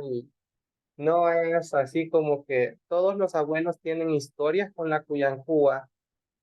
Todos los abuelos aseguran que han visto a la cuyanjúa viva o muerta, incluso las encuentran muertas después de grandes temporales, de grandes lluvias, la encuentran muerta en los ríos. Entonces, es un animal más, ¿sí? En el pueblo. Muchos abuelos se preguntan, ¿y por qué no tendrán una en el zoológico? ¿Por qué no la han atrapado? ¿No se deja agarrar? ¿Sí? Pero todos aseguran haberla visto. Entonces, ¿qué pasa con la Cuyanjúa? La historia que nosotros conocemos es que la Cuyanjúa se oye cantar cuando va a venir un huracán, un temporal, una lluvia larga. Esa es la historia que probablemente todos conocemos sobre ella. Pero hoy les voy a contar más a profundidad sobre ella. Dentro de el esquema de la lluvia hay tres seres principales. Hay tres seres. Tenemos a Tlaloc, que es el mero señor, ¿verdad? Es el mero dueño. Luego tenemos a los huracaneros, que eran, bueno, en el del Morro salieron dos, pero ellos fueron solo los primeros, porque de ahí se hicieron más. Y luego tenemos a la Cuyanjúa. Estos son los tres que hacían llover. ¿Cómo funcionaba todo el equipo? Dicen que la Cuyanjúa estaba en la tierra. La Cuyanjúa vive en la tierra, cerca de los ríos, en el agua, en el monte. Ella es anfibia. Está tanto en el monte como en el agua. Entonces, ¿qué pasa? La Cuyanjúa canta. Y cuando canta, ella tiene el poder de oscurecer el cielo. Con su canto, el cielo se oscurece y se forman las nubes de tormenta. Y oscurecido, ese es todo el trabajo de la Cuyanjúa. El trabajo en la lluvia, porque tiene otro trabajo también, ya vamos a hablar de él. Luego, cuando ya está todo nublado, acá están las nubes. Los huracaneros o los arbolarios están en las nubes. Ellos bajan con sus matatas. ¿Se recuerdan la matata con la que le pusieron la prueba a Nanahuatzin? Pues ellos bajan con sus matatas a los ríos a recoger el agua y se lo llevan al cielo. Dicen que en el cielo tienen tecomates y tienen muchas matatas donde hacen o donde guardan o almacenan todo el agua que después van a hacer caer. Entonces ellos se encargan de guardar el agua como que fuera un estanque allá arriba, ¿sí? Pero ellos van acarreando el agua de matata en matata. Pero ellos, aunque ellos quieran, no pueden hacer llover. Ellos, lo que ellos pueden hacer es hacer viento. Cada vez que va a llover, los huracaneros, por eso se llaman huracaneros en Santo Domingo. ¿Por qué? Porque hacen viento. Dicen que cuando ellos iba a llover, se oían a los huracanes. Se oía el gran viento, se oían los grandes truenos. Entonces ellos son los encargados de hacer tronar y de producir el viento. Esta historia que yo les estoy contando ahorita, la cuentan en el pueblo. Nancy Sixto todavía los oía, dice. Y ahorita ya no los oye. Ella nos explica si quizás ya los mataron a todos, ya se acabaron, porque de hecho hay formas de atraparlos. Entonces, resulta que pues los huracaneros eso hacían el viento de la lluvia y los truenos. Entonces, pero ellos a quienes le tenían que pedir permiso era a Talup. Entonces Talup les decía, sí, tiren el agua, o no, hoy no puede llover, ¿sí? Talup es el que da el agua, el que da la orden para que el agua caiga. ¿Se recuerdan que decíamos que en agua dice, hoy él está dando agua, ¿sí? Ya no da agua él, ¿sí? Él está haciendo temporal. ¿Quién era ese él? Tal, que está acá, en la cima de estos tres que hacen llover. Entonces tal les da permiso y comienza a llover.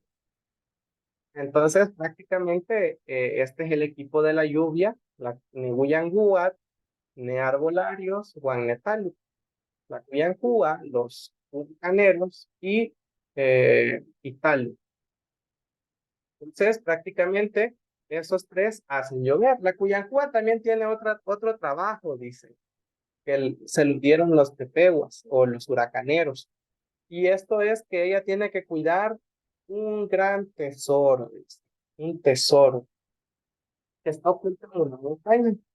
Sí, entonces ella tiene que cuidarlo y tiene que estar pendiente de que nadie llegue por ese tesoro. Nadie sabe qué es, solo se dice que la Cuyanjúa pasa ocupada cuidando ese tesoro. Nadie sabe qué es. Vamos a oír ahora una descripción de cómo es la Cuyanjúa según Nancy Sixta. Habla de ello. El Huyanguat, él es una culebra grandísima también, bien larga. El color de la culebra es blanca, blanca, blanca. Y la cabeza nada más tiene el rostro de un cerdito pequeñito, tal como ver un cerdo. Es la cara de la culebra. Y la culebra se mantiene en el agua y también cuando ya no quiere estar adentro del agua, de los pozos grandes, allí vive también. Sale del agua, se arrastra allí, busca en lo seco donde hay un lugar grande, una cueva bien grande. Allí se esconde a mediodía, pero es larguísimo y es larga, y se come de todo lo que hay adentro del agua. Con eso se mantiene. Muy bien, entonces ahí acabamos de escuchar la descripción de cómo es la Cuyanjúa. Y usted puede ir al pueblo y preguntarle a cualquier abuelo que le hable de la Cuyanjúa, a cualquier abuelo que le hable de los huracaneros, y todos le van a contar la historia de ellos, algún contacto que han tenido con ellos. De hecho, Nancy Sixta cuenta que ella es familiar de un huracanero, ¿sí? Él ya murió, ¿sí? Pero en su familia hubo un huracanero. Entonces, recordemos que los primeros fueron los que nacieron en el Morro, ¿verdad? Entonces, después se fueron multiplicando. El Huyanguat en las huracaneras, así me han dicho mis abuelos, que era... Y se hicieron muchos, los huracaneros y los huracaneras. Huracaneros hay hombres y hay mujeres, ¿sí? En la historia que cuenta Nancy Sixta, porque ellos lo vivieron de cerca, dicen que el bebé desde pequeño ya se elevaba, ya volaba, ¿sí? Y era un bebé que así nació, porque dice que la familia nunca hicieron ningún ritual, no hicieron nada, simplemente el bebé se convirtió en huracanero porque así venía, ¿sí?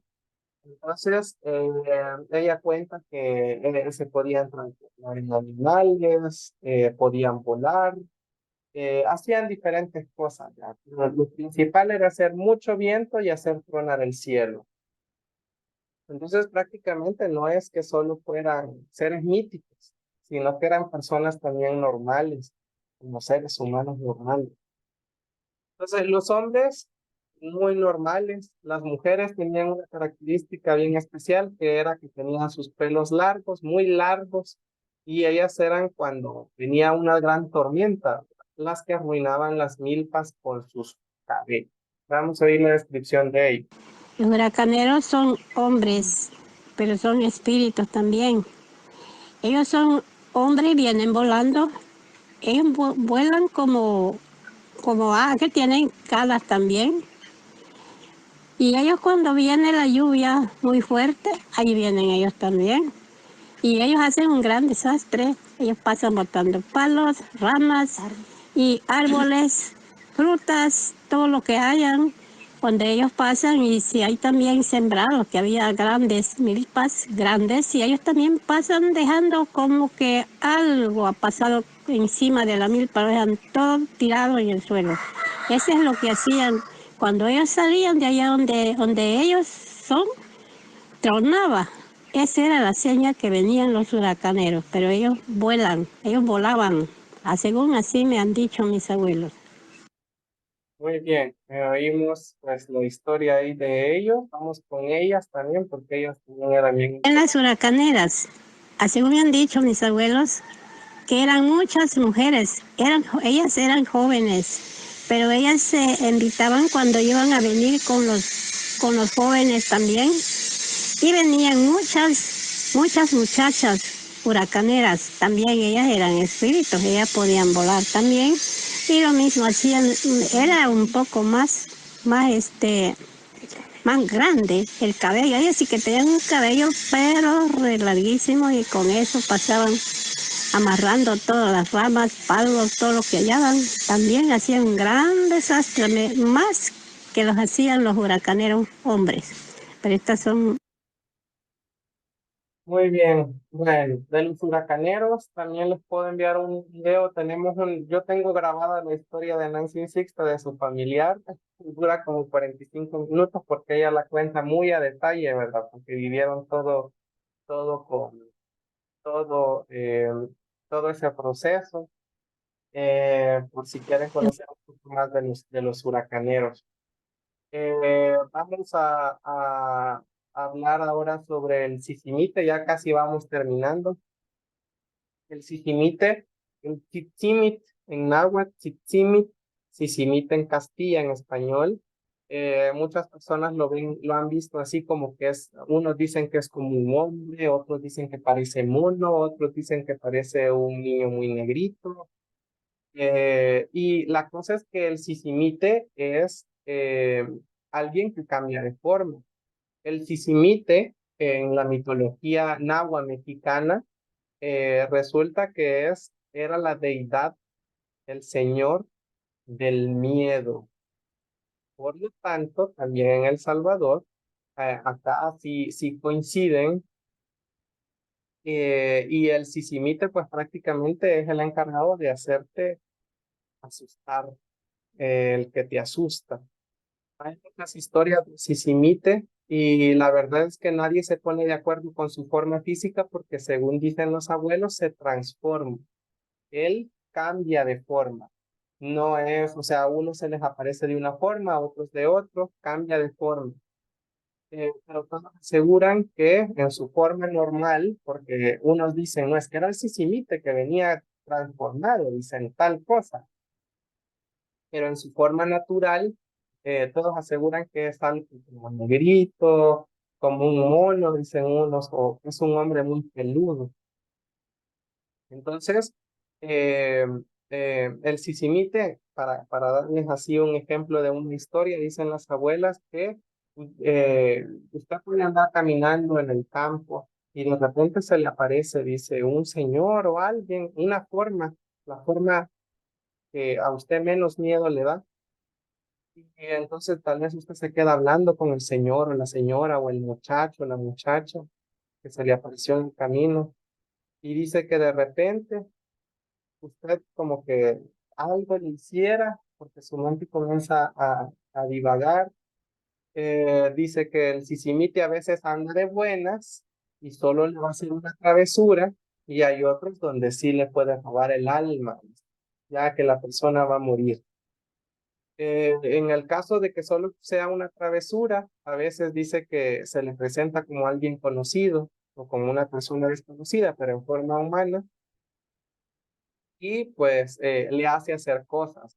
Le dice, no, hoy tenés que saltar en un pie, y usted dice que aunque no quiera, usted hace lo que el Sicimita le dice, porque usted no se controla, él le controla a usted su mente.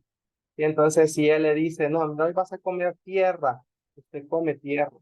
Hoy vas a morder la piedra y muerde usted la piedra. Y aunque usted quiera, no puede, dice, salirse de ese sueño o de es como un sueño donde él se lo lleva a usted y no puede usted salir o dejar o salir corriendo y alejarse de él. Entonces lo hace como alucinar y al final pues se logra convertir en su forma normal y dicen que las personas quedan con calentura, quedan postrados en cama, a veces se mueren, a veces pueden superar el susto.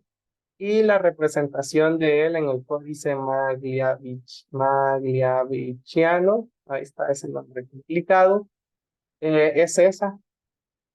Entonces, como les decía, él era representado como la deidad del miedo, el miedo. Tenemos acá un audio donde Nancy Sixta describe cómo es el sisimite. Vamos a escucharlo. Eh, Los sisimitres también son espíritus. Ellos tienen un cuerpecito, son muy pequeños, negritos, y también tienen la cara como la cara de una bestia. Ellos tienen su sombrero negro también, como son ellos. Tienen la figura como un hombre, pero son espíritus también. Ellos pueden caminar, ellos asustan a las personas, según lo que me han contado mis abuelos. Y ahí está, vea. Como vemos, sí sigue representando el miedo para las comunidades. Ya no es, si pueden escuchar el Señor del Miedo, ahora es un espíritu, es un espanto, es algo que se dedica a asustar nada más, pero ya no tienen esos cargos de señores. Esto es yo se los aclaro porque hay muchas personas que llegan a la comunidad y dicen, mire, hábleme de dioses. Y le van a hacer cara como de que está loco. ¿Cuál Dios? Si solo tengo uno, Jesús, o Dios. Entonces, en las comunidades ya no se habla de dioses, pero se habla de grupos, de espíritus, de espantos. Y estos mantienen los nombres de todos los seres superiores que existían para los náhuatl y que están documentados en códices o están documentados en algunos libros. Los Prácticamente, bueno, en ese caso esa es como la historia del sisimite. Algo que no dije del sisimite es que en El Salvador, en San Vicente, para ser exactos, en Apastepeque, queda la barranca del sisimite. No sé si pero me llamó mucho la atención, pero no sé si ustedes sabían que es el lugar donde se han encontrado más fósiles de animales en El Salvador. Entonces es bien interesante porque dicen que, o sea, que era prácticamente la casa del sisimite. ¿Y por qué es que se han encontrado tantos restos de animales allá? Entonces, puede ser casualidad, puede ser que por los huesos que existían ahí, la gente comenzó a inventarse que allá vivía el sisimite, ¿verdad? O algo pasó y el sisimite, como las abuelas dicen, no, allá de plano, allá era su casa y allá se iba a comer todo lo que se llevaba. Entonces, esto también decirles que no solo es un sisimite, son un montón. Hay muchos sisimites. Bueno, en resumen, eso era lo de los señores. Vamos a hablar de otros donde no hay mucha información, pero igual se los quería mencionar. Otros señores encontrados en Igualtepec. Y bueno, Igualtepec, como les decía, es una isla, ¿verdad? Es una islita que está abandonada. Está así, ustedes miran ahí y no han sacado las piedras, no han hecho un museo. O sea, usted va y como les decía, hay personas que si tienen las posibilidades, se llevan piedras con grabados, los dañan muchas veces también. Tenemos acá las representaciones, según algunos estudios, pues dicen que está representado Quetzalcóatl acá, dentro de los petrograbados. Vemos ahí algunas formas como de un ser así grande, como una especie de culebra. Acá tenemos la cara, aquí sí se logra ver que es la cara. Dentro de los estudios se han indicado que es Quetzalcóatl, que sería Quetzalcóatl para nosotros. Y entonces está, ¿verdad? No se recuerdan ya del nombre, es un nombre que no representa nada para la comunidad hoy en día, pero estamos viendo que sí están en sitios arqueológicos todavía sus imágenes. Tenemos acá, esta es una representación de Zipacti. Un Zipacti es una especie de un cocodrilo, ¿verdad? Se dice que era principio del mundo, les voy a contar la historia en lo que ustedes ven esta imagen, para que ustedes mismos se imaginen el final de la historia que yo les voy a contar y lo relacionen con esta imagen. Se dice que al principio en el mundo no había nada, solo era agua, ¿sí? Este es el mito de la creación mexicano, ojo con esto, pero en Quetzalcóatl se sabe que pues se seguía desde México, para los mayas también fue muy importante, solo que allá le llamaban Cuculcán, y si hay representaciones de él de Quetzalcóatl en El Salvador, pues esta historia se tuvo que haber mantenido. Entonces, como les decía, esta historia es mexicana, pero la representación esta está en el lago de Huica, en Igualtepec. Entonces, para que ustedes vean que esta historia debió haber sido la misma. Se dice que al principio, pues todo era agua, y habían dos hermanos gemelos, Huitzilopochtli y Quetzalcóatl. Y entonces estos hermanos dicen que estaban aburridos porque no pasaba nada, pues solo era agua. Entonces, ¿pero por qué? Porque en el agua había un ser, un monstruo, dicen en el agua. Todos creen que es un cocodrilo, pero era traducido como Zipac. Entonces, es un monstruo, como ustedes ven ahí, parece un cocodrilo.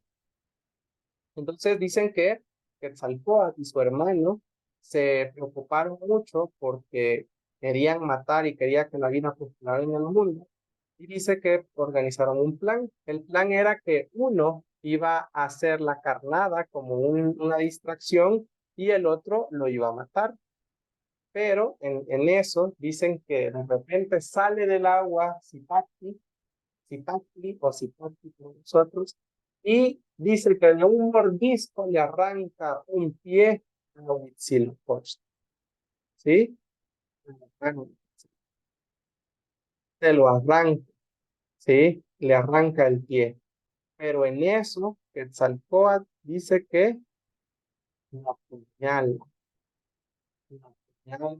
en su estómago, como que la espalda, esto, y le raja toda la panza, y del estómago de Zipactli salen todos sus órganos, y de ahí comienza a prosperar la vida hasta que pues, nacen los peces, y así poco a poco va evolucionando todo hasta llegar a como nosotros lo conocemos. Lo interesante de la imagen es que está una especie de monstruo con algo tirado en el suelo y dos personajes parados a un lado. El que está atrás parece sorprendido por lo que le pasó a la otra persona, puede ser un pie, y también el personaje que está de pie tiene algo como una lanza o algo y está como dentro del monstruo. No sé si notaron eso. Entonces, esa historia ya no se conoce, no se habla de eso, pero tenemos petrograbados y la historia, pues, en este caso está escrita en piedra. Y la historia, como les repito, esa historia es una historia mexicana, pero seguramente en El Salvador se contó alguna versión igual porque está representada en piedra. Entonces, eso es todo por hoy, compañeros. No sé si tienen alguna pregunta. Terminamos cabal en el tiempo, pero espero que les haya gustado y no sé si tienen alguna pregunta, con mucho gusto pueden hacerla para ir finalizando.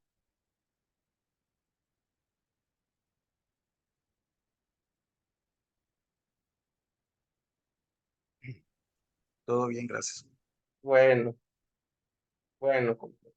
Entonces, si no hay preguntas, eso sería todo por hoy y les esperamos la próxima semana. Hay que revisar qué talleres vienen la próxima semana y vamos a estar ahí pendientes. Mi agua. Ya, bueno. Adiós. Adiós. Mi agua.